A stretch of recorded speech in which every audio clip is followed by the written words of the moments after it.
Well, talk about the Orphan Hands for people that don't know about that organization, because that's an amazing work that you've stewarded all these years. And that's one of those things, Rachel, why have a dog and bark yourself? He called me up one day and he says, I'm watching the TV and there are babies dying. I said, what are you talking about? He says, I'm watching in Romania. This is your dad This is my calling dad. you. I'm in America. Because your dad is in heaven now. Simon's in heaven. 25 years he's been gone. And Crazy. your mother is 97. Living by herself. Sharp, still alive. Sharp as a tack. Yeah. Talk to her every day. Hi, Mom. hi. He's amazing. So what happens, he calls me up and he says, there are babies dying. I says, where? He says, in the Romania. I says, isn't that where Nadia Comaneci comes from? He says, aye. He says, what? So he says, and what's your plans? I said, about what? He says, what are you going to do to help these kids? And I said, Dad, this is not my job. He says, no, you need to help. I says, I'll send the Red Cross some money, $100. He says, no, that's not enough. Next day he calls me. What you doing? There are babies dying. I says, Dad, you told me that yesterday. You're sick. He was recovering from a cancer surgery. The wound had burst in his back. Terrible mess.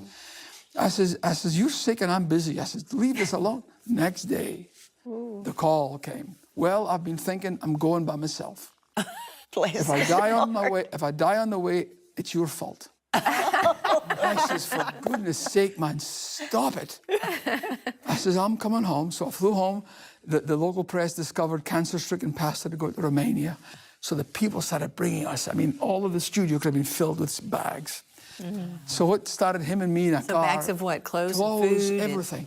Anything you can imagine, Joni. So we drove to Romania, got to this place, and I walked in with a box of powdered milk, baby milk, and I walked in, opened the doors, and the smell of human waste.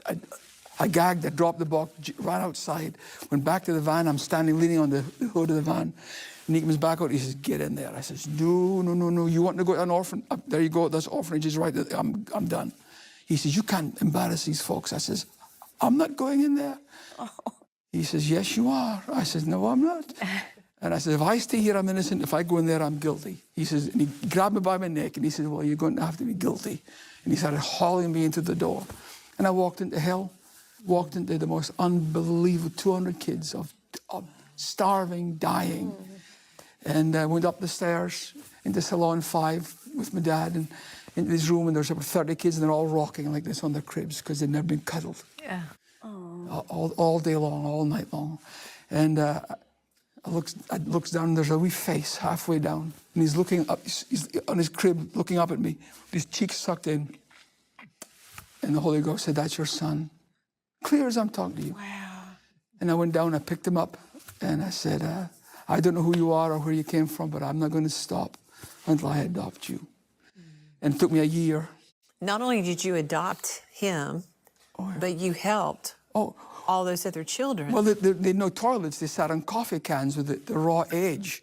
So there were no blankets. No, nothing. There was nothing. There was no heating. The water was running down the walls.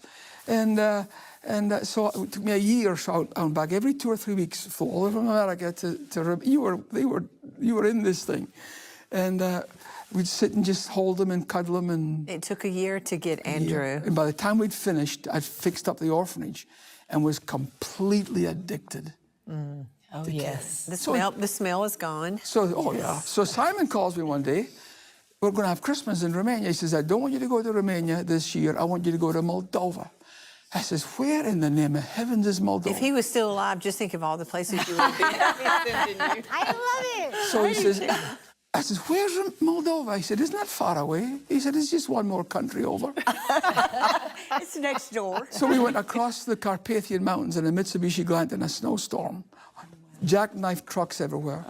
And found this place in a town called Inches called the Dying Rooms of Moldova. And I walked in, and the director there said, the first thing he said to me was, have you ever seen a baby freeze to death? And my stomach just, I said, no, sir. He says, well, this was the 11th of December, and 16 had frozen to death. Oh, my. Their skin stuck to the bars of the cribs. Oh, my goodness. And that was me off in a whole different thing. And I fixed that place up. I built another orphanage. And then the government asked me to go to this place, and we put in 391 windows. And at the end of the thing, he says, have you ever... I said, where did all these girls come? 18 girls come out, sat in this park bench. And I said, where are they all going? And he went, trafficked. And that's how we learned about trafficking.